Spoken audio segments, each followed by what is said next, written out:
As you might have noticed, is that we have seat belts in every seat, so I would like you to use them today. It's the law in Iceland. It's better that if you have an accident that you're in the seat belt. Good morning. Ladies and gentlemen. And I would like to begin with introducing myself and the driver. And the driver, he's an Icelander. His name is Örvar. Örvar. Well, that's quite easy to pronounce. We have some names which are more difficult to pronounce, even. My name is Marco. This is quite easy to pronounce, Marco, because it's not Icelandic, my name. This is not very strange because I am Dutch. And yesterday I had an anniversary. The 5th of September, 7 years ago, I moved to Iceland. So I have been living here for 7 years now.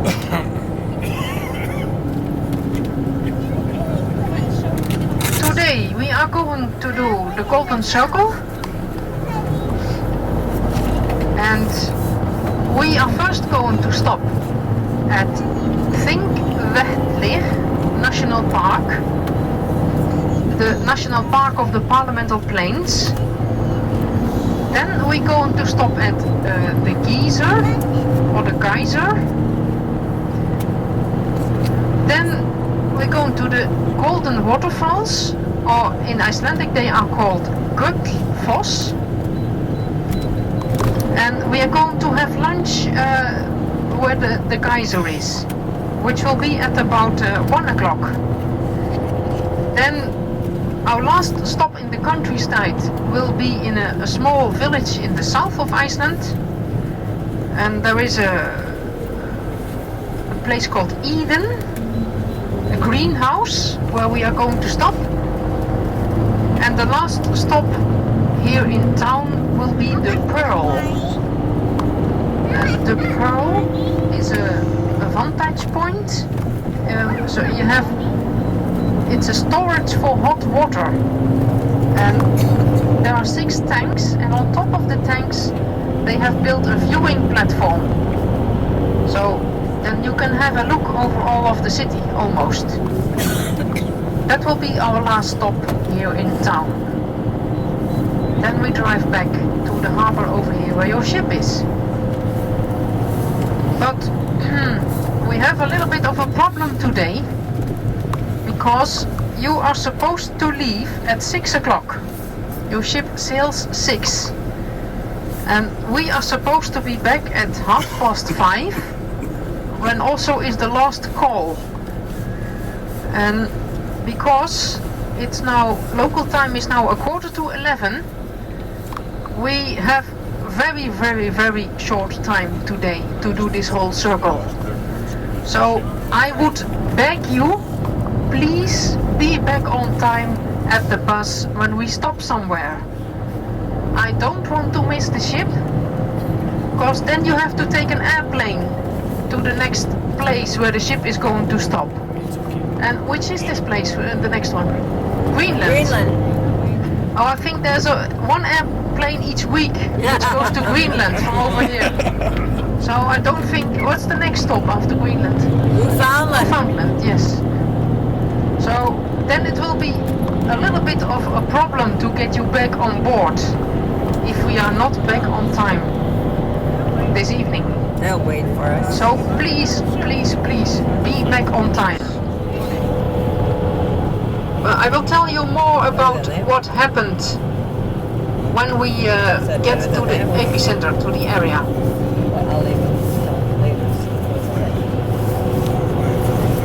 You saw the steam at the side of the road.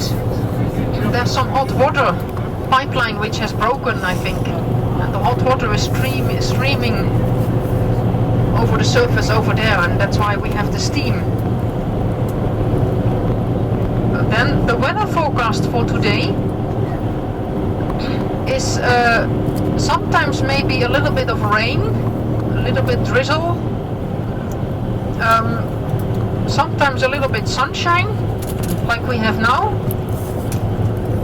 When the Vikings came, there was too much noise and too many people. So they left. And if you take a look here on your left hand side, you can see the Kentucky Fried Chicken. That's very handy because this little town also has the biggest chicken farm in Iceland. But does anybody know what the national dish is in Iceland?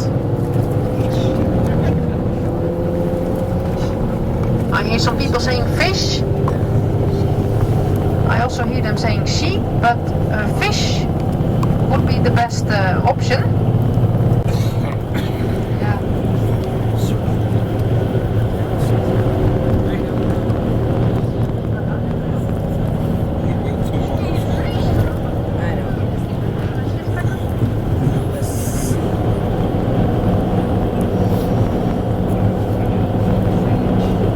Later on today, a little bit more about them. In a few moments on our right hand side, behind the trees and the bushes, there are some greenhouses. This North Atlantic Ridge runs through Iceland. It enters the island in the southwest, so in this corner of the island, goes through the island and leaves again in the northeast to have this geothermal heat, which we can use for space heating. So we don't have to use electricity for everything.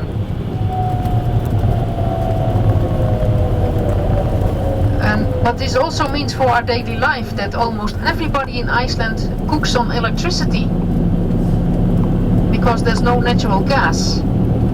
If you like to cook on gas, you have to have a very big kitchen or lots of space, because then you have just a kind of gas tank which you put in a cupboard in the kitchen.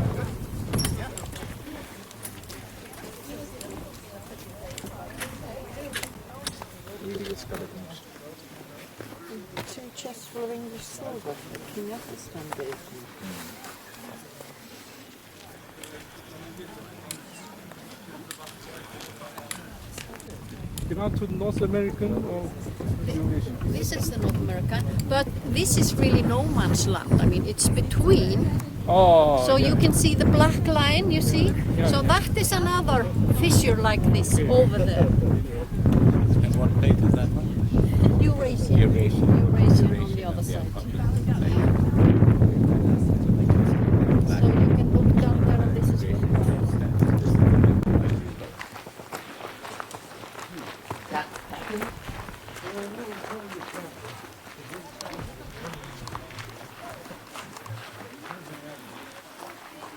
Caused by the sinking of the valley, it doesn't sink evenly. So some regions sink more than others.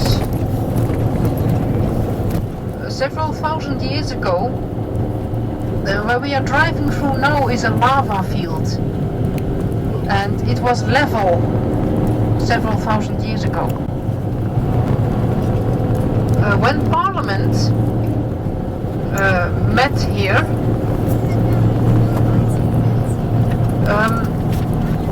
it worked pretty well for several hundred years, from the year 930 when it was established. And if you were a chieftain and you had a seat in Parliament, then you could like inherit a seat in Parliament from your father, or you could also buy one. And the Vikings, when they met and they had a parliament, they also had a court, a high court, but also bilberries, bork bilberries and crowberries. And we also have the bearberry. The Icelandic horse, like I told you, is still practically the same horse as the one that came to the island in the 9th and 10th century. And he is very special, like in this sense that he has 5 gaits. He has walk, trot, pace, Gallop and Tolt. And Tolt is a very special gait. It's very smooth. And they often show this in horse shows where the rider is holding a glass of beer while he is riding the horse in the Tolt gait. And it is so very smooth that nothing of the beer is spilled. And the rider can drink it all when he stops. Here on your left you can see some Icelandic sheep. A mother with two lambs. And they don't stay in large flocks, they just wander around just the ewe and the lamb she had this year in the wild. In the springtime you find lamb with some bite marks, sometimes find them dead. But he doesn't attack normally big sheep and that's the only predator we have. Then they have been introducing some reindeer, which was in the 18th century. Toads, frogs, moles, no rabbits, no hares, no mosquitoes. It's too cold for that. So you can sleep very well in the summertime with just all your windows open.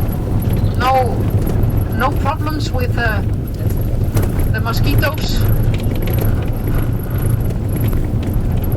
This system, when the children were needed at home to work on the farm in the summertime.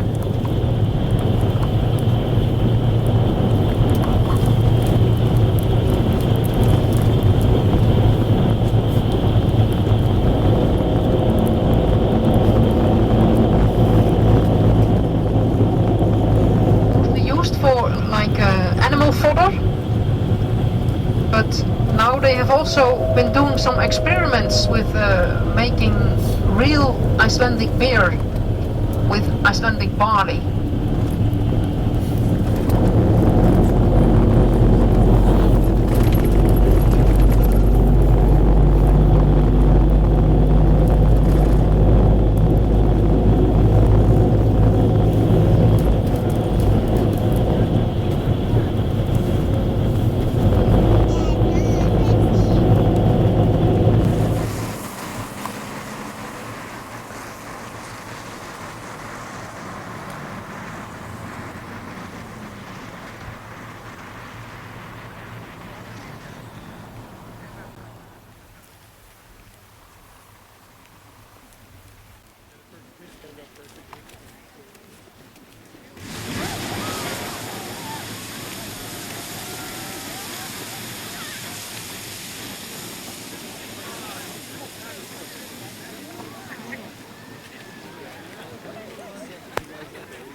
There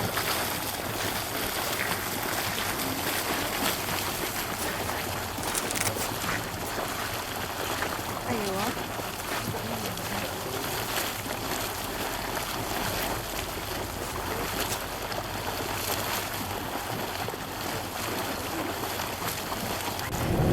Over the highlands of Iceland in the summertime, and they end here in the south. Yeah. So it's also possible to go on a vacation over here and go on horseback for a week or something and cross the highlands.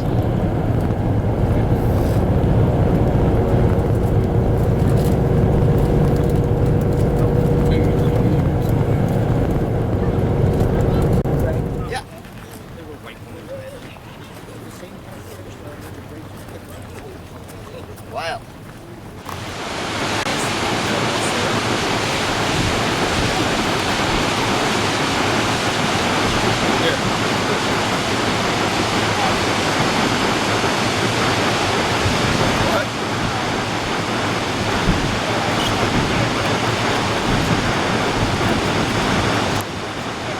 There.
Some people have been asking me about who the lady was on the relief.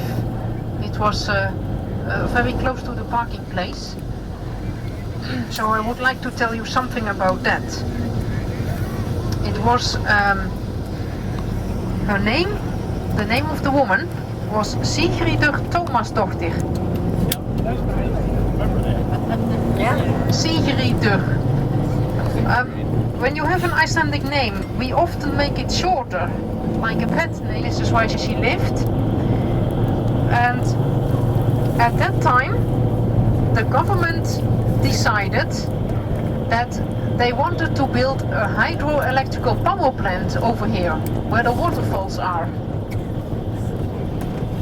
Now, also the people, the beginning of the 20th century, the people then also thought that this was a very beautiful waterfall, and they were very much she protested, and she walked all the way to Reykjavik, where the parliament was gathering to protest the plans of building this hydroelectrical power plant. But this company could build this power plant over there, and that is why there is no power plant nowadays. So she was so very famous for protesting this Sikka that she got a little statue at the falls.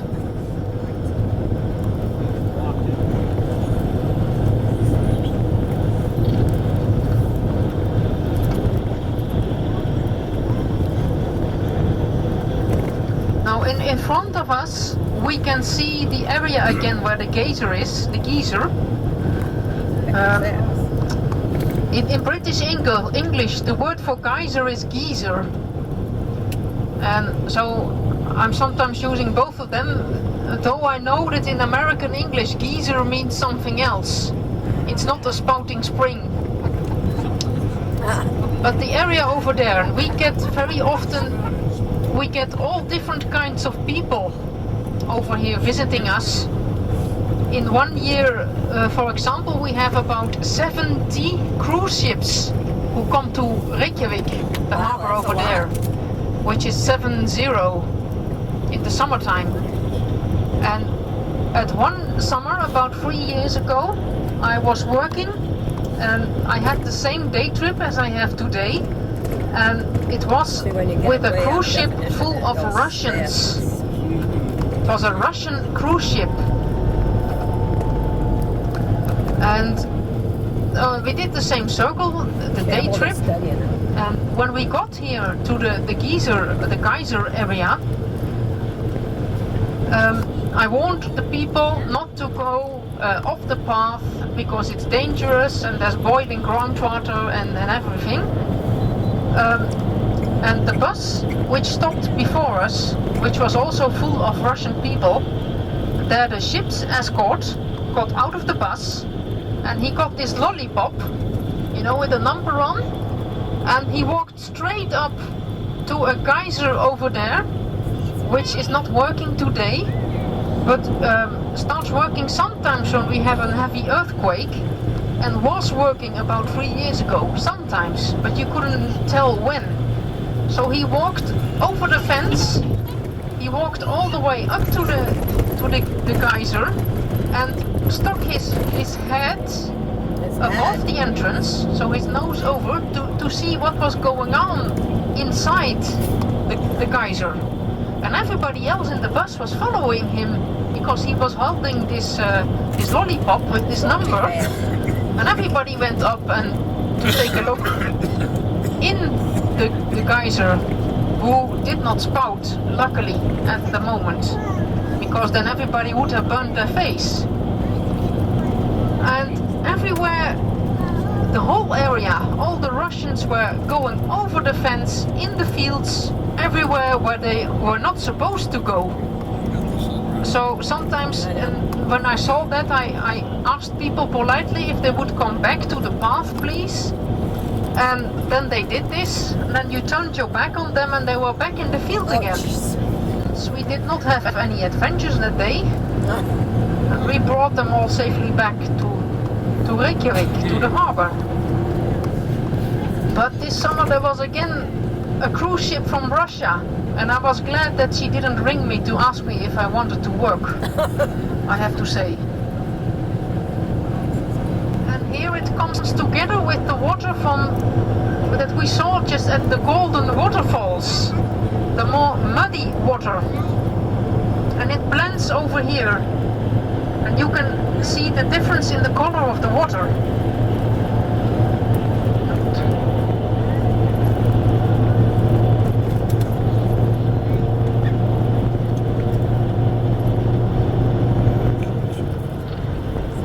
And this area over here is also the area very close to the epicenter where this heavy earthquake was, the 29th of May. And if you take a look on your right hand side, you can see all the big boulders, the big rocks.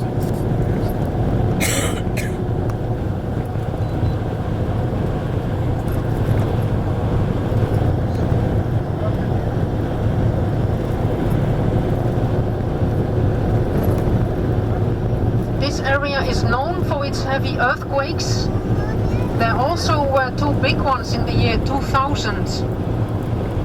They were 6.5 on the Richter scale. And the plates over here, they not only move apart, but they also move lateral and in opposite directions. So then you have more friction in the bedrock.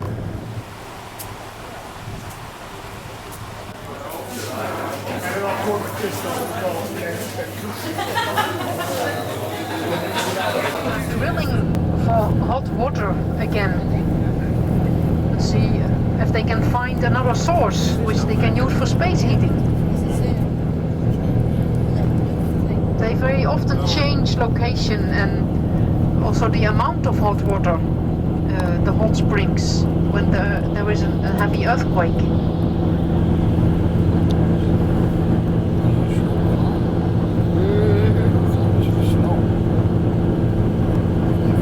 Over here you can see by the yellow sticks at the roadside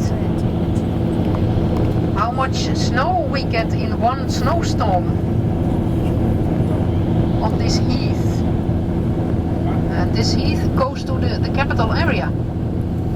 Many people drive here daily, on a daily basis when they live. In a few moments on your right hand side is the neighborhood where I live in. My apartment is a little bit, you cannot see it from over here, it's on the back of this small hill. And from over there it's about 15. You are the mayor of Reykjavik. You have the honor to catch the first one of the season. Even if you don't like fishing. And we have now come, you can see on your left and right hand side, you can see the river. But also on our right hand side, you can see a small peninsula with some fields on it. And this peninsula is and here is also the office of the Prime Minister and the office of the President. But the presidential residence is also in the capital area, so not in Reykjavik itself. But he lives very close by.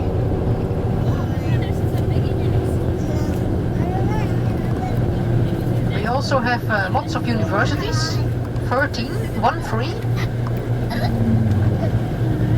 And you can see the main building of the University of Reykjavik in a few moments on our left hand side, where the traffic lights turns to green.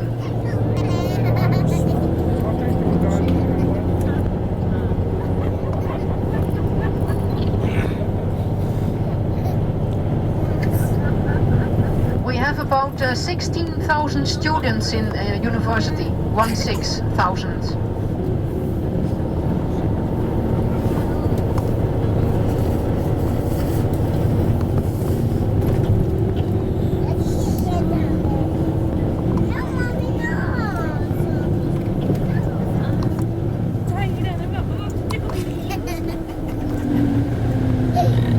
Our right hand side in the corner you can see a grey building. It's the Icelandic Meteorological Office. They make, for example, the weather forecast. And in front of us is the Pearl. We are going to stop there very short. Only 15 minutes, a quarter of an hour. To be able to make it back on time to the ship.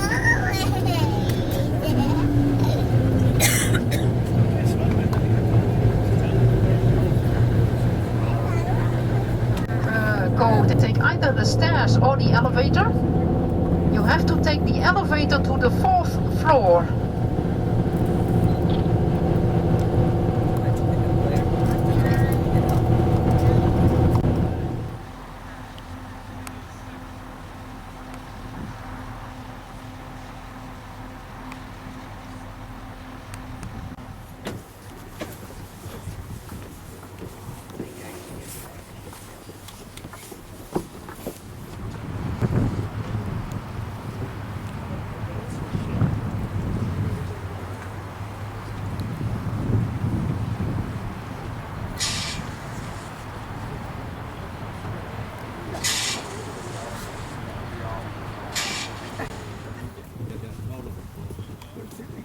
Thank you.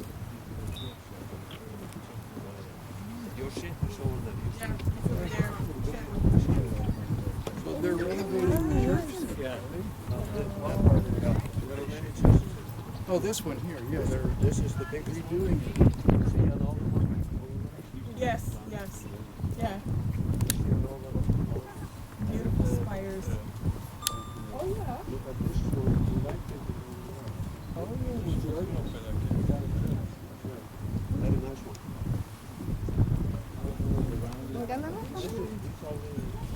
Yeah.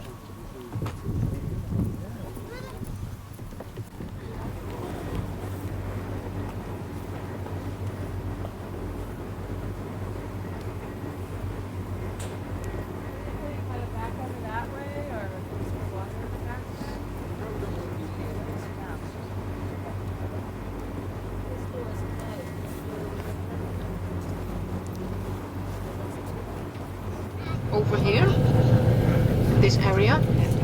On your right hand side there is a cemetery that some people have been letting loose some pet rabbits, and they do what rabbits do best. Yeah. They multiply.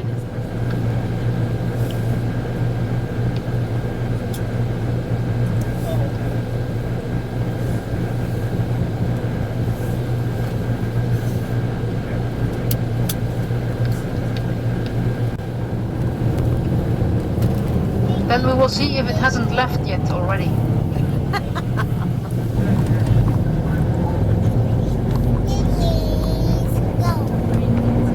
Else you have to have a charter plane to Greenland. Yes, you have to charter a plane. In front of us, you can see a big white church and there's scaffolding surrounding the tower. They are renovating at the moment. I can't. Greenland leave.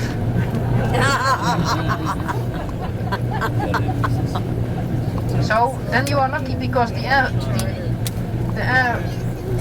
domestic airport is very close. So it's within walking distance from where the ship is. The capital area, but they are getting too small. If there are many people, then sometimes patients have to lie in the hallways. So they now have reserved money, the government, to build a new one, a bigger one, a high technology hospital, high-tech hospital.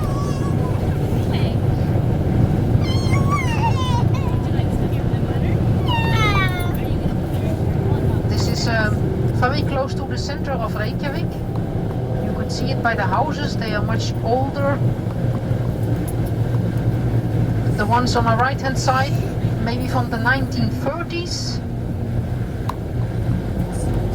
Made out of concrete. They started building houses made out of concrete in the 19th century in Iceland.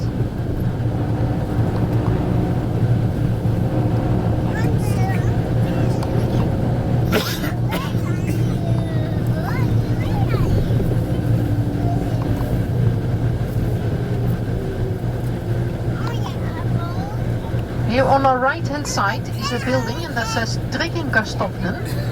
It's on the right hand side now. It's the government institution, and the government pays a part, the biggest part of the bill, but not all of it. And if you are frequently ill, you have to pay lots of visits to specialists and doctors. You get a discount card. A discount card?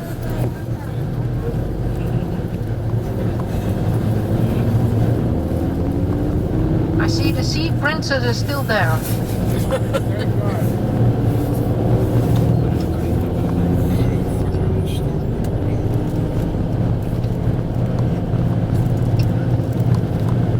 In a few moments on your right hand side, you can see a wooden building in the corner. If the traffic lights turn green, then it's on the other side of the traffic lights, the other side of the street. And this white house is called...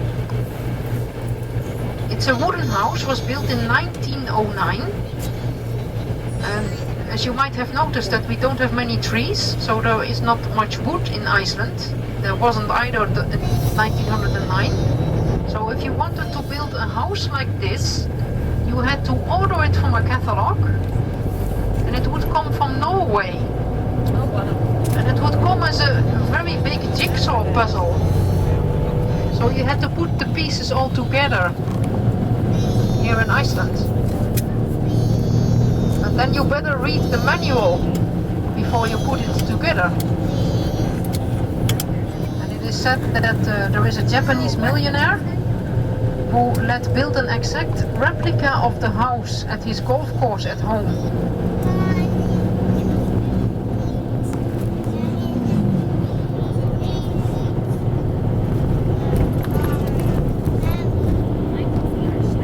In front of us is a mountain. It's called Esja.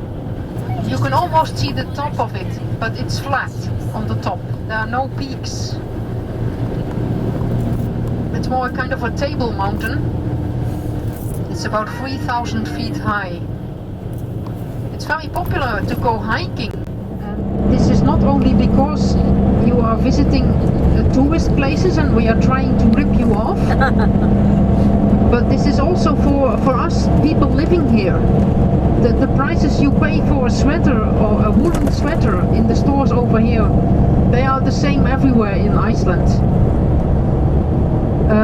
If we take a look at, for example, at the value-added taxes that we pay over here for food, things like milk and bread and meat and vegetables, the value-added tax is 7%. About 1.5 years ago this was 14%, 1/4, but the government lowered it to lower the prices of the costs of living a little bit for us. So now it's 7% for food. For luxury goods, that's about anything else, we pay 24.5% value-added taxes. So if you would buy yourself a new car, about 25% of the price goes straight to the government of the amount of money that you pay. So 24.5% value-added taxes on the luxury goods. Then income taxes. We get paid here once a month, and we have a kind of a tax-free deductible amount of our wages every month, which is tax-free, as I said. This is about $400 of our monthly salary. So the first $400 is tax-free, and everything which goes above this, we pay 36% taxes, which is 36%. But this deductible amount of $400, you can only use it once. So if you have several jobs, like I have in my full-time job, I work at the agricultural university, and I do this as a kind of extra job, mostly in the summertime, but also in the wintertime.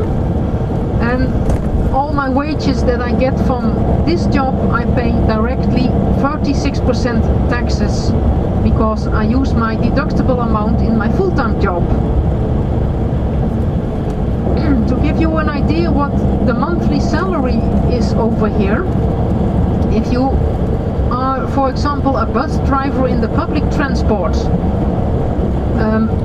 you belong to the category which is almost the lowest wages here in Iceland. People who are cleaning, they get less, but a bus driver would get about $2,000 before taxes each month. And this is his basic wages, and he can earn more if he works extra hours. And the extra hours in a profession like this, they are paid with salary. And he also gets an extra amount of money for working shifts if he is working, for example, evenings or early in the mornings. So then it's possible for him to earn some extra money and get some reasonable amount of money a month to be able to live. If you take a look at Social Security, if you get the full amount, the maximum which is possible, it is about $800 a month before taxes. But then these people don't have the opportunity to work over hours to get paid